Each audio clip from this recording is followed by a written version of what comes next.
Assalamualaikum warahmatullahi wabarakatuh. Pada kesempatan kali ini kita akan membahas dan mengenal madhab-madhab fikih yang pernah ada. Sebagian dari madhab-madhab ini adalah madhab-madhab besar, sedangkan sebagian lain yang akan kita kupas adalah madhab-madhab kecil. Yang pertama yang akan kita kupas adalah madhab Hanafi, madhabnya Imam Abu Hanifah. Definisi atau kita mengenal tentang siapa sih pendiri madhab ini, yaitu madhab Hanafi ini termasuk aqdamul madhahib as-sunniyah al-arba'ah asy-masyhurah. Madhab Hanafi ini merupakan madhab fikih sunni yang terlama dan yang diantara empat madhab yang terkenal, dan ini dinisbahkan kepada Imam A'zam Imam Abu Hanifah An-Nu'man bin Thabit bin Zuti. Imam Abu Hanifah ini adalah Farisi asli, orang Persia. Jadi Imam Abu Hanifah itu adalah orang Persia, asli orang Persia. Dikatakan bahwasanya Imam Abu Hanifah itu nggak Persia, tetapi orang Arab asli gitu. Tetapi perkataan bahwasanya Imam Abu Hanifah itu orang Arab itu adalah ra'yun dhaif atau pendapat yang lemah, karena bertentangan dengan apa yang dikatakan oleh cucunya Imam Abu Hanifah sendiri. Tuh. Imam Abu Hanifah dilahirkan di Kufah. Kufah itu di Persia sana pada tahun 80 minal hijrah an-nabawiyah, tahun 80 Hijriyah. Wa yu'tabaru Abu Hanifah minat tabi'in. Jadi Imam Abu Hanifah itu masuk kepada kategori tabi'in, karena Imam Abu Hanifah berjumpa dengan sahabat yaitu Anas bin Malik, Abdullah bin Abi Aufa, Sahal bin Sa'ad, dan sebagainya. Intinya Imam Abu Hanifah masuk ke tabi'in karena Imam Abu Hanifah berjumpa dengan para sahabat. Sebagaimana ayahnya Imam Abu Hanifah itu pernah juga berjumpa dengan Imam Ali bin Abi Thalib radhiyallahu anhu, dan Imam Ali mendoakan kepada ayahnya Imam Abu Hanifah supaya anak keturunannya mendapatkan barokah itu. Jadi Imam Abu Hanifah masuk kepada kategori tabi'in dan masuk kepada madhab yang paling tua. Imam Abu Hanifah tumbuh di rumah perdagangan. Baitun minal buyutit tijarah, itu adalah salah satu rumah perdagangan yang berada di Kufah. Keluarga Imam Abu Hanifah itu melaksanakan atau mempraktekkan perdagangan khus. Jadi berdagang khus itu adalah sejenis kain. Jadi khus itu adalah sejenis kain. Itu sekilas tentang Imam Abu Hanifah. Kemudian habis itu kita bahas lagi beberapa lagi adalah ini. Dalam madhabnya Imam Abu Hanifah itu mengambil apa saja sih? Dalil apa saja yang digunakan oleh Imam Abu Hanifah untuk mengistinbat hukum dalam membangun madhabnya?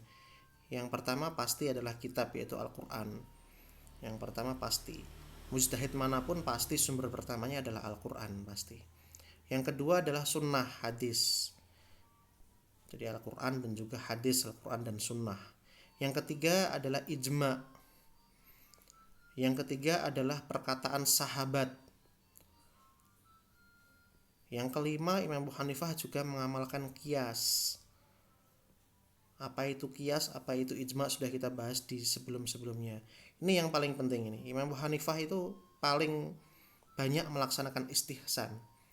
Saya coba ulas sedikit lagi tentang istihsan. Itu adalah keluar dari qiyas yang zahir, qiyas yang nyata, kepada qiyas yang menyelisihinya.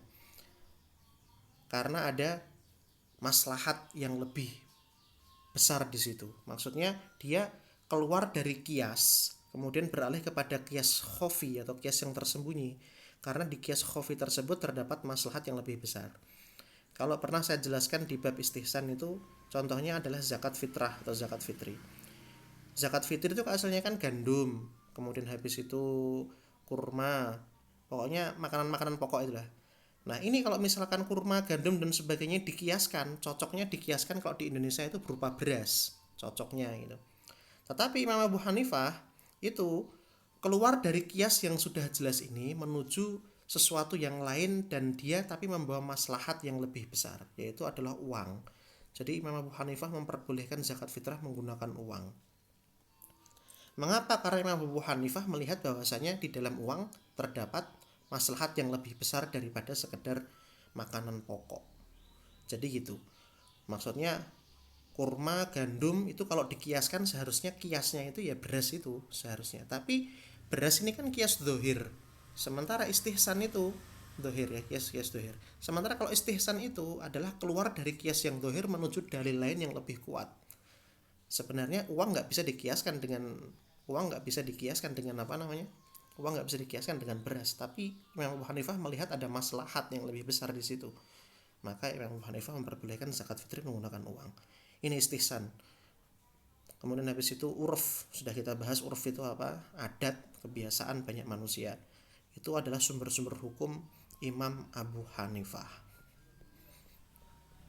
Kemudian murid-muridnya Imam Abu Hanifah, ada Abu Yusuf, ini muridnya Imam Abu Hanifah. Kemudian ada Muhammad bin Hasan, muridnya Imam Abu Hanifah, dan sebagainya. Silahkan nanti dibaca sendiri. Ini adalah negara-negara yang dimana mazhab Imam Abu Hanifah itu tersebar. Jadi kita kalau di Indonesia mungkin tahunya yang terkenal mazhab Imam Syafi'i ya. Tapi kalau di daerah Timur Tengah sana, justru mazhab terbesar yang paling dianggap itu adalah mazhab Imam Abu Hanifah. Imam Abu Hanifah tumbuh di Kufah kemudian kan. Nah ini mazhabnya Imam Abu Hanifah itu masuk kepada Mesir, masuk kepada Syam atau Syria. Bahkan di Mesir itu mazhab Imam Abu Hanifah sampai sekarang dijadikan mazhab negara, mazhab daulah. Dalam artian urusan segala sesuatu administrasi negara yang berurusan dengan agama menggunakan mazhabnya Imam Abu Hanifah. Seperti pernikahan, perceraian, waris dan sebagainya itu pakai mazhabnya Imam Abu Hanifah. Kemudian nyebar juga di Tunis, di Aljazair, di Tripoli itu ibu kotanya Libya, kemudian di Yaman, kemudian di India, di Persia, di Roma, kemudian di Cina, di Bukhara, kemudian di Afghanistan, kemudian di Turkmenistan, di Brazil. Itu menyebar luas di sana itu. Menyebar luas mazhab Imam Abu Hanifah di negara-negara tersebut. Oke, sudah. Yang kedua, kita mengenal mazhabnya Imam Syafi'i. Thanian, bukan mazhab Syafi'i, mazhabnya Imam Malik, mazhab Maliki. Assasa al-madhhaba al-malikiyah al-imamu Malik bin Anas.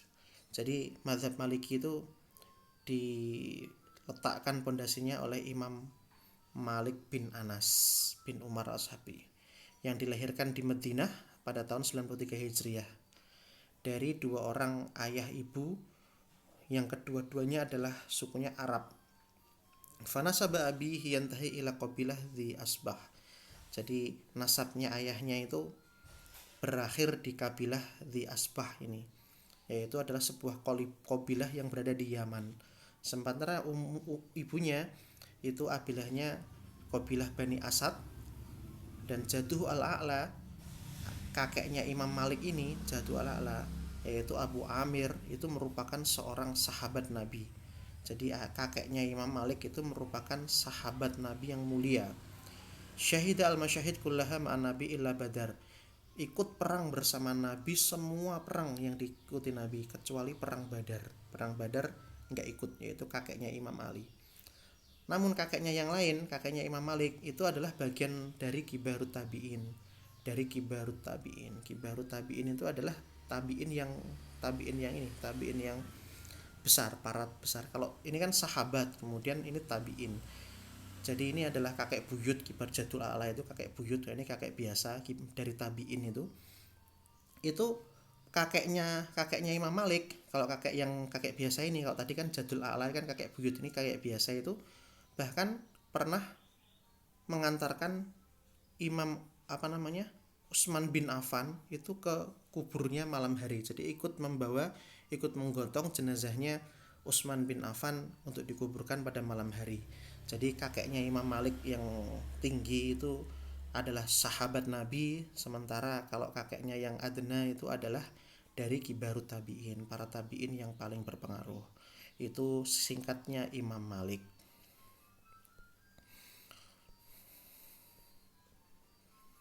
Kemudian lanjut lagi. Nah ini, dalil apa sih yang digunakan oleh Imam Malik dalam membangun madhabnya? Jelas yang pertama adalah kitab, karena ini adalah sumber primer di sejarah dalam Islam. Yang kedua adalah sunnah. Kemudian habis itu yang ketiga.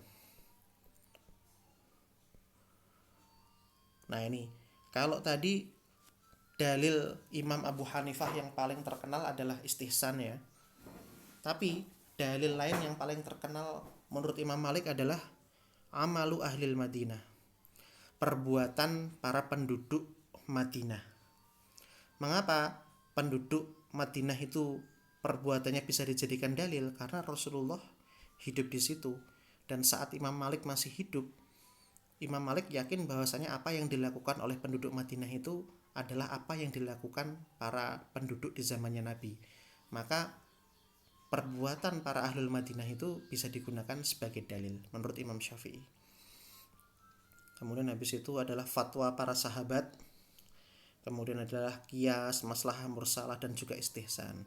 Jadi Imam Malik itu juga menggunakan istihsan, tapi juga menggunakan amalu ahlil Madinah. Tapi kalau Imam Abu Hanifah hanya menggunakan istihsan saja, nggak menggunakan amalu ahlil Madinah. Itu. Kemudian yang nomor 6 adalah saddu dzara'i, mencegah keburukan, mencegah suatu bahaya. Ini peninggalannya Imam Malik yang paling kenal adalah kitab Muwatta. Bahkan dengan kitab Muwatta inilah mazhabnya Imam Malik tersebar luas. Oke, udah ya. Sekarang mazhab ketiga, yaitu mazhabnya Imam Syafi'i, yaitu mazhab yang menyebar luas di Asia Tenggara. Di Indonesia mazhab yang paling banyak diikuti ya mazhabnya Imam Syafi'i ini. Siapa itu Imam Syafi'i? Yaitu Imam Abu Abdullah Muhammad bin Idris bin Abbas bin Syafi'i. Nama lengkapnya beliau. Wa huwa Qurshi Hashimi. Yaltaqi nasabuhu ma'a Rasulillah sallallahu alaihi wasallam fi Abdi Manaf. Jadi nasabnya Imam Syafi'i itu bertemu dengan Rasulullah Muhammad sallallahu alaihi wasallam di Abdu Manaf. Imam Syafi'i dilahirkan di Gaza, Gaza itu Gaza, pada tahun 150 Hijriah. Oke, sudah. Imam Syafi'i. Itu Imam Syafi'i sekilas. Kemudian habis itu bawahnya adalah ini sekarang. Usul madhab Imam Syafi'i. Apa saja sih yang dijadikan Imam Syafi'i sebagai dalil? Yang pertama adalah nusus. Nusus itu apa? Ya dari kitab dan sunnah juga. Kitab dan sunnah itu yang pasti. Paling utama sumber primer itu seperti itu. Kemudian habis itu yang kedua adalah ijma. Imam Syafi'i menggunakan ijma juga. Kemudian habis itu Imam Syafi'i juga menggunakan aqwalus sahabah. Aqwalus sahabah juga digunakan dalil oleh Imam Syafi'i. Kemudian Imam Syafi'i juga menggunakan qiyas.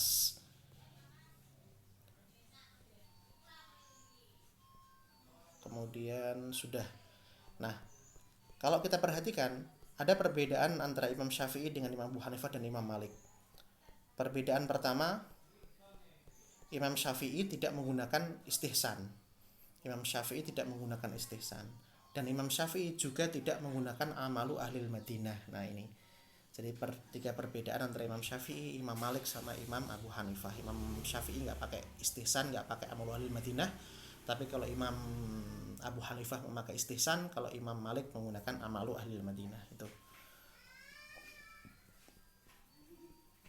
Kemudian lagi bawahnya murid-muridnya Imam Syafi'i sudah. Nah sekarang yang keempat, madhab keempat yang terkenal adalah madhab Hambali. Siapa itu madhab Hambali itu? Yaitu adalah dinisbahkan kepada Imam Abu Abdullah Ahmad bin Muhammad bin Hamban bin Hilal bin Asad Asy-Syaibani.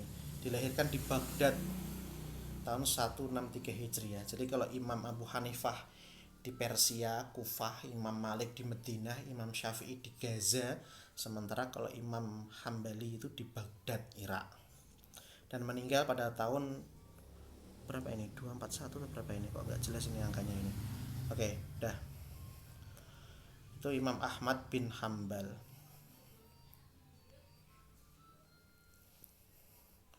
Imam Ahmad bin Hambal. Nah, ini sekarang dasar hukum yang dipakai oleh Imam Ahmad bin Hambal. Yang pertama jelas sama seperti seluruh imam-imam sebelumnya, yaitu adalah nas dari kitab dan juga dari sunnah. Teks dari kitab dan sunnah itu sumber primer. Yang kedua adalah fatwa para sahabat. Yang kemudian habis itu jika fatwa tersebut nomor dua adalah fatwa sahabi alladzi la ya'rif la mukhalif, enggak ada khilaf di antara para sahabat, fatwa yang tidak ada terjadi khilaf.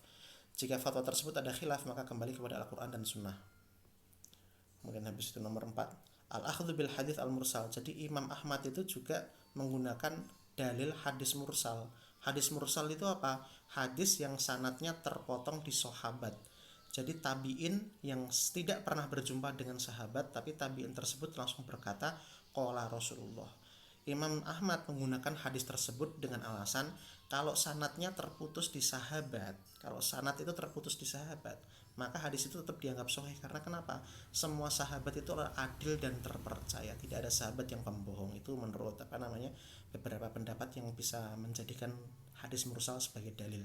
Sementara kalau Imam Syafi'i, hadis mursal itu masuk kepada hadis yang terpotong. Hadis terpotong adalah hadisnya dhaif itu. Kemudian Imam Imam Ahmad juga menggunakan hadis dhaif jika tidak ada dalil yang lain itu. Jadi ini perbedaan utama antara imam-imam yang lain. Terkenalnya kalau Imam Abu Hanifah itu terkenalnya dalilnya adalah istisan. Kalau Imam Malik adalah amalu ahli Madinah. Kalau Imam Syafi'i tidak memakai keduanya itu. Tapi kalau Imam Ahmad ada tambahan dalil lain yang tidak dipakai oleh ketiga imam yang lain, yaitu adalah mengambil bermuamalah dengan hadis mursal dan juga hadis dhaif itu. Adapun hadis dhaif yang dipakai oleh Imam Ahmad itu ada syarat-syarat khusus yang ditentukan, yang dimana syarat-syarat tersebut diulas secara detail di ilmu mustalah hadis. Jadi nggak asal hadis dhaif dipakai. Yang nomor 5, Imam Ahmad bin Hambal juga memakai kias. Oke, sudah. Nah, kitab yang paling terkenal di antara Imam Ahmad adalah Musnad Imam Ahmad bin Hambal. Itu berupa kumpulan kitab hadis. Oke, itu.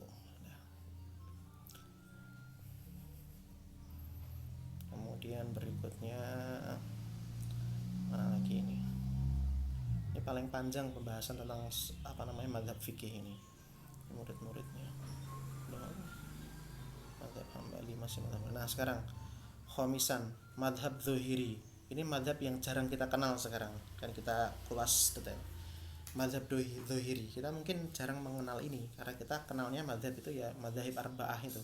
Sekarang madhab Dzohiri beda dengan madhab Hanafi, Syafi'i, Hambali, yang dimana nama madhab itu dinisbahkan kepada imamnya. Tapi kalau madhab Dzohiri itu dinisbahkan bukan kepada imamnya, tapi dinisbahkan kepada cara madhab tersebut bermuamalah dengan nas. Mengapa dinamakan dengan madhab dzohiri? Karena madhab dzohiri ini adalah ya'mal bi dzawahirin nusus. Maksudnya apa? Maksudnya madhab dzohiri itu tekstualis banget gitu loh. Sangat-sangat tekstualis. Tekstualisnya seperti apa?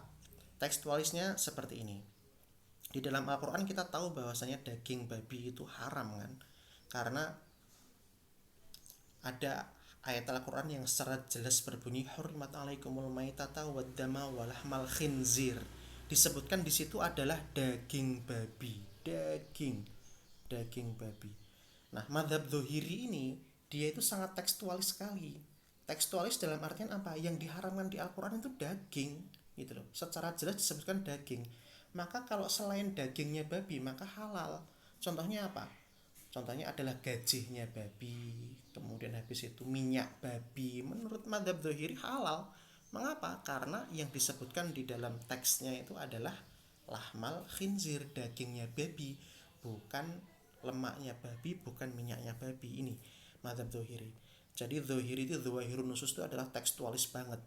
Pokoknya apa kata teksnya itu, ya itu yang diamalkan. Nah, tetapi meskipun seperti itu, madzhab dzohiri itu, ya itu ya tadi ya, madzhab dzohiri kan tekstualis banget. Madzhab dzohiri itu madzhab dzohiri nggak mengambil kias, nggak make kias, nggak make istihsan, nggak pakai masalah mursalah dan sebagainya. Pokoknya tekstualis banget lah madzhab dzohiri itu. Jadi kalau nggak pakai kias maka gimana? Maka ya gini contohnya tadi ya, di Indonesia sementara itu kita kan tahunya kan madzhab kita kan tahunya kan kurma gandum untuk zakat fitrah kan. Sementara di Indonesia nggak ada kurma gandum, makanya nggak wajib zakat fitrah karena nggak ada kurma gandum gitu. Kayak itu kemudian itu madzhab dzohiri karena sangat tekstualis banget. Sekarang siapa sih sohibnya madhab Dzohiri? Yang ada dua orang alim sohibnya. Yang pertama adalah Dawud al-Asfahani, yang dikenal juga dengan nama Dawud al-Dzohiri. Jadi ini adalah pendiri madhabnya sebenarnya. Jadi madhabnya pendirinya namanya Dawud al-Asfahani, Daud yang berasal dari kota Asfahan. Kemudian yang kedua adalah Ibnu Hazm al-Andalusi, Ibnu Hazm yang berasal dari Spanyol. Jadi kalau Dawud ini adalah pendirinya, sementara kalau Ibnu Hazm ini adalah penyebarnya dan juga yang merumuskan madhab Dzohiri tersebut. Kayak itu ya, singkat tentang madhab Dzohiri. Ya sudah. Nah ini usulu madhab Dzohiri. Madhab Dzohiri itu memakai dalil apa saja dalam mengistinbat hukum. Sudah kita sebutkan tadi, madhab Dzohiri nggak pakai istihsan, nggak pakai kias itu kan. Yang pertama pasti pakai kitab, pakai Al-Quran, pasti itu. Kemudian habis itu yang kedua pasti pakai sunnah juga, pakai sunnah. Madzhab Dzohiri juga pakai sunnah. Kemudian habis itu Madzhab Dzohiri juga pakai ijma, tapi nggak pakai istihsan, nggak pakai maslahah mursalah, nggak pakai kias. Dan yang keempat, Madzhab Dzohiri memakai istishab. Apa itu istishab? Yang satu bihi baqaul hukm al-mabni ala nas hatta yujad dalil minan nusus yughayyiruhu wa qad qarara dhahiriyah anal asla fil asya'al ibahah ila ma ja'a bihi nas yathbut tahrimuhu. Jadi menurut yang dimaksud dengan istishab itu adalah segala sesuatu itu pada dasarnya itu boleh. Al asya' ibahah, segala sesuatu benda-benda itu pada dasarnya itu boleh, kecuali secara tegas dikatakan bahwasanya benda tersebut haram di dalam Al-Qur'an. Maka tadi sudah saya sebutkan tadi, yang diharamkan oleh Dzohiri itu hanya daging babi, karena secara jelas Al-Quran menyebut itu. Tidak untuk minyak babi, gelantin babi dan sebagainya, tidak. Itu menurut mazhab Dzohiri, yaitu mengamalkan dengan istishab. Oke, sudah. Sekarang nomor 4 ini. Nomor 6. Ini adalah mazhabnya Syiah. Syiah di sini mazhab yang kita kupas di sini adalah mazhab fikih ya. Karena ada juga Syiah itu memiliki madhab teologi. Tapi yang kita kupas madhab Syiah di sini adalah madhab tentang fikih. Syiah secara umum kita sudah belajar dulu Syiah itu siapa, yaitu Syiah itu adalah para pendukungnya Imam Ali radhiyallahu anhu yang berpendapat bahwasanya Ali adalah yang berhak untuk menduduki kursi khalifah, bukan yang lain. Dalam perjalanannya Syiah ini dibagi menjadi dua, Syiah Zaidiyah sama Syiah Imamiyah, Syiah Ja'fariyah atau Syiah Imamiyah. Nanti akan kita saksikan bahwasanya Syiah yang paling dekat dengan Ahlus Sunnah wal Jamaah itu adalah Syiah Zaidiyah, yang dimana juga menerima Quran, Sunnah, Ijma, Qiyas juga menerima itu. Akan kita saksikan. Tetapi bedanya nanti akan kita saksikan di bawah, bedanya Syiah Zaidiyah dengan Syiah Imamiyah. Kalau Syiah Zaidiyah menerima Qiyas, tapi kalau Syiah Ja'fariyah tidak menerima Qiyas. Akan kita saksikan nanti. Jadi Syiah Zaidiyah itu menerima Qiyas, kalau Syiah Ja'fariyah tidak menerima Qiyas, tidak menggunakan Qiyas sebagai dalil kalau Syiah Imamiyah itu. Tapi kalau Syiah Zaidiyah menggunakannya sebagai dalil. Kita mulai dari Syiah Zaidiyah. Siapa sih pendirinya Syiah Zaidiyah itu? Madzhab fikih di sini. Yaitu yang dinisbahkan kepada Imam Zaid bin Ali Zainul Abidin bin Husain bin Ali bin Abi Thalib. Jadi Zaid bin Ali Zainul Abidin, Imam Zaid bin Ali Zainul Abidin. Jadi Zaid bin Ali Zainul Abidin ini adalah putra dari Imam Husain, yang dimana Imam Husain itu adalah putra dari Ali bin Abi Thalib. Jadi secara langsung kata lainnya adalah Zaid bin Ali Zainul Abidin itu adalah cucunya Imam Ali radhiyallahu anhu. Itu kalau madhab Zaidiyah. Madhab Zaidiyah dimulakan Zaid bin Ali Zainul Abidin cucunya Imam Ali radhiyallahu anhu. Nah ini sekarang fikihnya Zaidiyah. Sudah saya jelaskan di depan tadi bahwasanya fikihnya Zaidiyah itu sangat dekat dengan fikihnya Ahlus Sunnah. Apa saja sangat dekatnya itu akan kita saksikan di sini. Mereka memakai kitab, Zaidiyah memakai kitab, juga menggunakan sunnah, juga menggunakan ijma, juga menggunakan kias. Ini yang paling utama. Nah ini. Jadi 4 dalil ini adalah 4 dalil yang disepakati oleh jumhurul ulama, kitab, sunnah, ijma, kias. Nah, Zaidiyah menggunakan itu, maka dikatakan bahwasanya Syiah Zaidiyah itu lebih dekat kepada madhabnya Ahlus Sunnah wal Jamaah. Juga menggunakan akal juga, dalam artian di sini juga menggunakan dalil logika gitu. Itu sudah Syiah Zaidiyah. Sekarang Syiah Ja'fariyah atau Syiah Imamiyah. Nah ini, kalau tadi Zaidiyah dinisbahkan kepada Imam Zaid, kalau Syiah Ja'fariyah dinisbahkan kepada Imam Ja'far Shodiq. Siapa Imam Ja'far Shodiq itu? Imam Ja'far Shodiq itu adalah Imam Ja'far Shodiq bin Muhammad Baqir, anak putra dari Muhammad Baqir, putra dari Ali bin Zainul Abidin bin Husain bin Ali bin Abi Thalib. Nah ini. Jadi ya tetap masih keturunannya Ali bin Abi Thalib, tetapi agak jauh gitu. Syiah madhab Ja'fari ini. Bedanya dengan Syiah Zaidiyah itu apa? Nah ini bedanya dengan Syiah Zaidiyah. Dia hanya bisa menerima kitab, bisa menerima sunnah, hanya juga bisa menerima ijma sama dalil logika, akal. Tetapi mereka tidak menerima kias. Ini bedanya antara Zaidiyah dengan Ja'fariyah, yang menjadikan Ja'fariyah jauh dari Ahlus Sunnah wal Jamaah karena tidak memakai kias. Tuh. Kemudian habis itu ini adalah madhab Ibadhi. Kalau Syiah tadi adalah sempalan politik dari Ali, kalau madhab Ibadiyah ini adalah sempalan madhab dari Khawarij.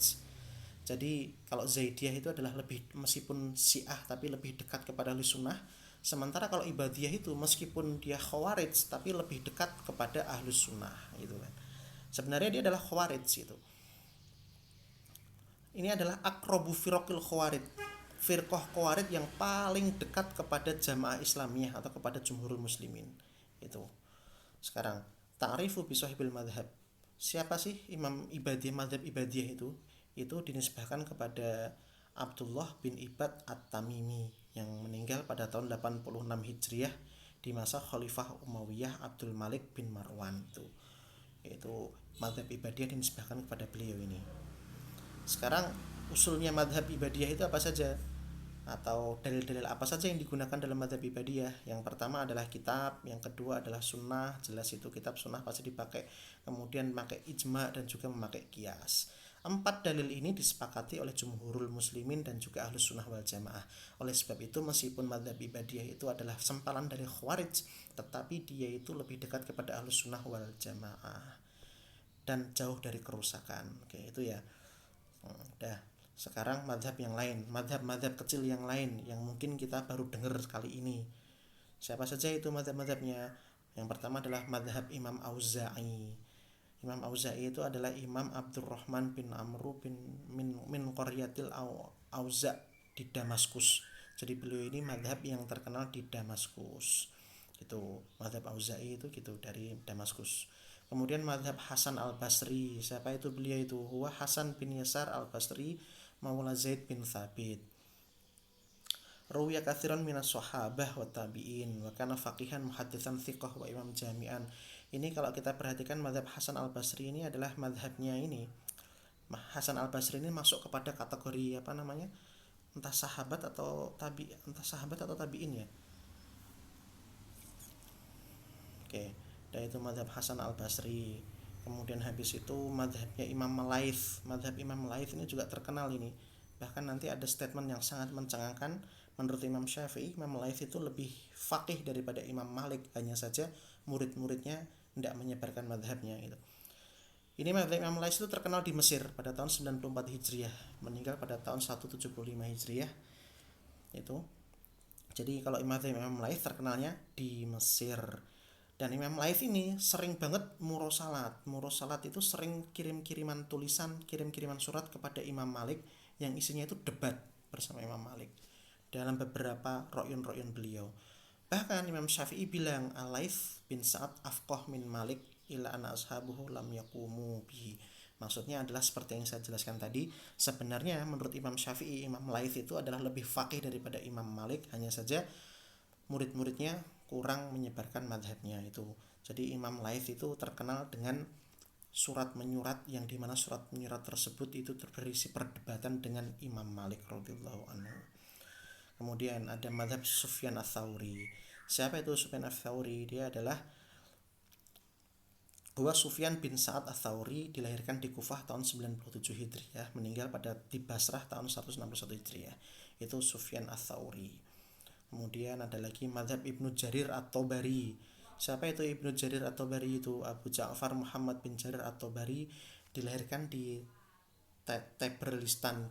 Taberistan ini adalah wilayah kuno yang terletak di Iran saat ini, pada tahun 224 Hijriah dan meninggal tahun 310 Hijriah. Nah, ini habis masih ada ya. Masih ada. Ini adalah madhab Amir Sya'bi. Siapa itu Amir Sya'bi? Abu Amir bin Syarah Sya'bi, wulida bil Kufah, ini dari Kufah. Kufah itu di Irak sana itu, tahun 17 Hijriah. Karena imam hafidhan faqihan.